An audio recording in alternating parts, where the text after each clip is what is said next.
You might not know this, but I'm still in debt. Not the kind you can ignore. It's the kind of debt that humbles you every time your paycheck comes in. But I've realized something lately. You can be self-aware, disciplined, and even financially educated, and still not have it all together.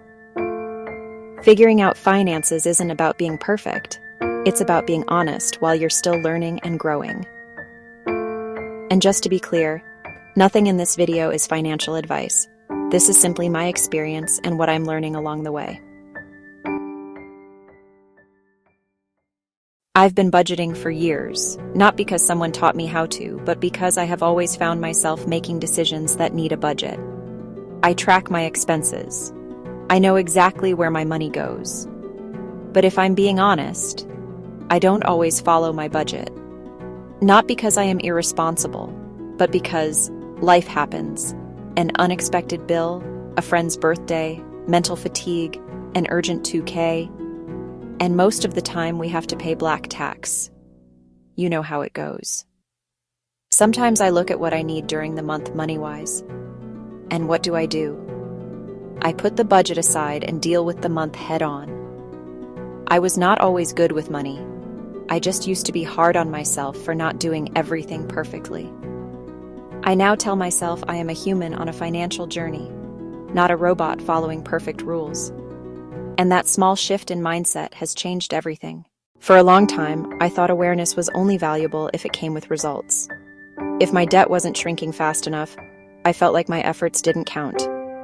And that made the situation worse than it already was. I would end up making an extra purchase of something I probably didn't need and brush it off with, "I am in debt anyways." But awareness is progress. Knowing what's happening with your money, even when it's not ideal, means you're still in control. I don't hide from my statements anymore. I don't avoid checking my accounts. And that alone makes me proud. Because peace with money doesn't begin when the debt is gone. It begins when you face your numbers. Let's talk about budgeting. I used to treat my budget like a set of commandments. When I spent more than planned, I felt guilty. Like I'd failed some test and I would be thinking about it the whole time. But now I see my budget differently. It's not a punishment.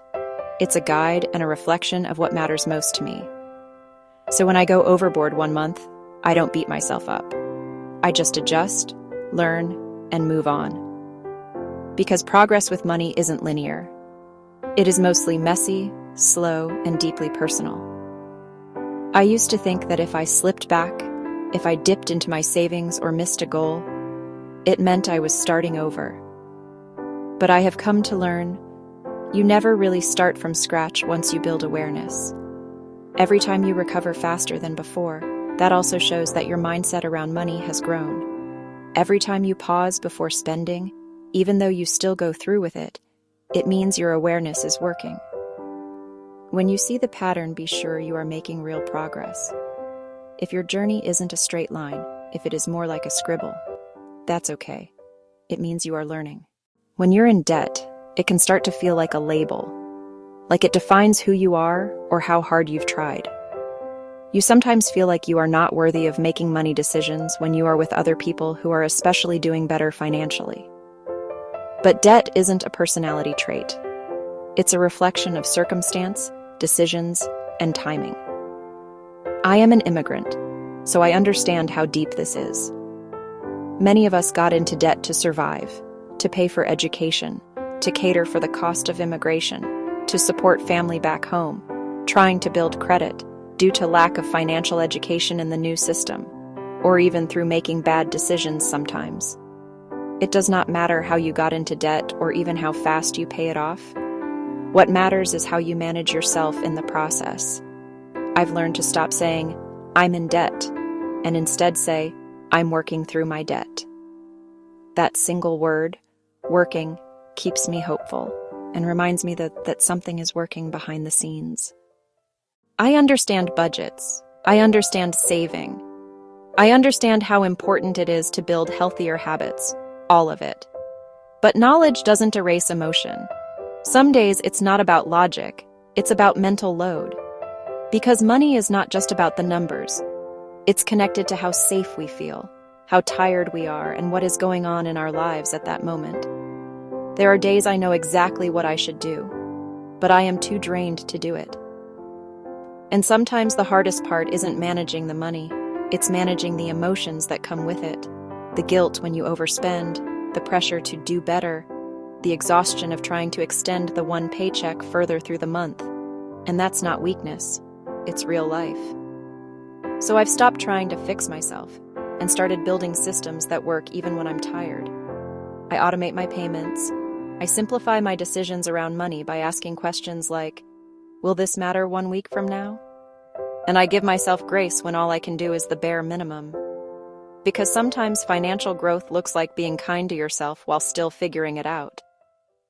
There are months when the numbers are barely moving. But inside, something's changing.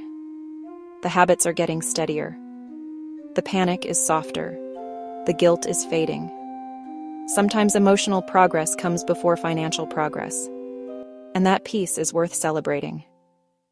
This might look so insignificant, but paying a bill on time, choosing groceries over takeout, saying no to a random purchase, tracking your week's expenses. These tiny decisions matter. They stack. They grow. They're proof that you're showing up. Your future self is going to look back and thank you for not giving up when it was slow. I may not be financially free yet, but I'm financially aware. And that awareness has brought me peace I didn't always have. So if you're in this phase too, learning, adjusting, trying again, you're not behind. You're just building quietly. Freedom isn't only the end goal. It's the moment you stop shaming yourself and start growing with gentleness. If you are figuring things out just like me, subscribe. Here, we learn without judgment or pressure.